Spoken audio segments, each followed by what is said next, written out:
Je voudrais dire pour l'histoire, et ici ce soir, que la cérémonie d'ouverture des JO de Paris 2024 est une folie criminelle. Voilà. Qui laisse augurer un désastre sécuritaire pour les JO de 2024 et avec lui une nouvelle humiliation nationale. On va avoir des Jeux Olympiques sans public.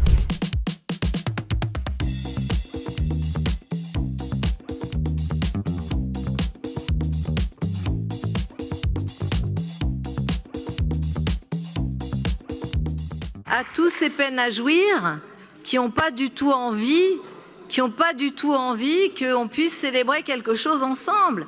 Ras la casquette. Alors je sais, il y a encore plein de gens sceptiques. Vous savez, les gens qui font gna gna gna gna gna gna toute la journée.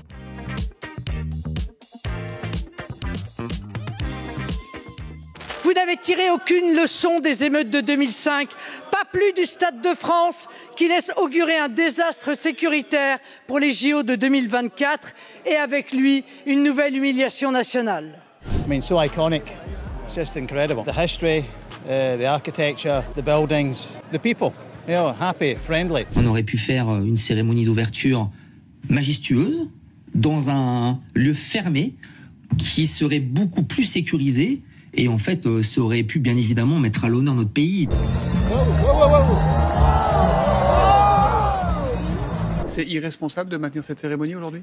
J'ai l'impression que c'est un peu le souhait narcissique du président de la République.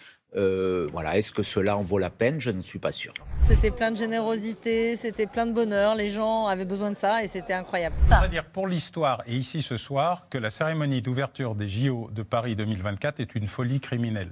Voilà. Il n'y a pas un expert français, étranger, du CIO ou d'ailleurs, qui trouve que ce truc a du sens. Parler de folie criminelle, on peut nous traiter de fous. Le deuxième mot, clairement, était de trop. Aya Nakamura est honnêtement, bon, c'est une provocation supplémentaire d'Emmanuel Macron, qui doit tous les matins se lever en disant, tiens, comment est-ce que je vais réussir à humilier le peuple français ? Et pourquoi ? Comment je vais réussir à les indigner ce matin ? Voilà. Mais c'est vrai qu'en réalité, elle martyrise la langue française et qu'on a plutôt envie d'avoir des gens qui honorent notre langue et notre pays. Cette femme ne chante pas en français.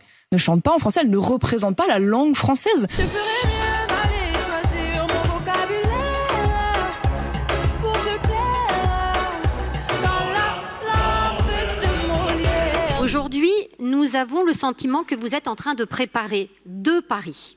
Le pari où vont se passer les Jeux, organisés, festifs, et qui va bénéficier des effets de ces Jeux. Et le pari qui les subira. Le pari des Parisiennes et des Parisiens qui ne profitera pas autant de cet événement inédit.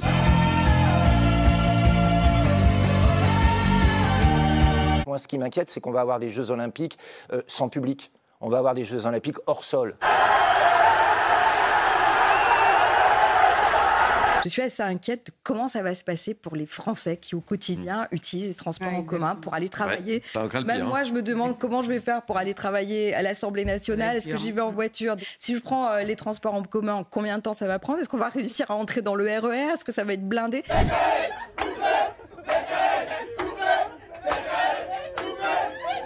Je pense que ça va être compliqué. Alors, il faudra pousser au télétravail, peut-être. Il faudra pousser ceux qui le peuvent à partir, bien évidemment.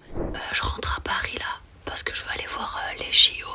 Parce que c'est pas possible, en fait. C'est trop beau ce qui se passe.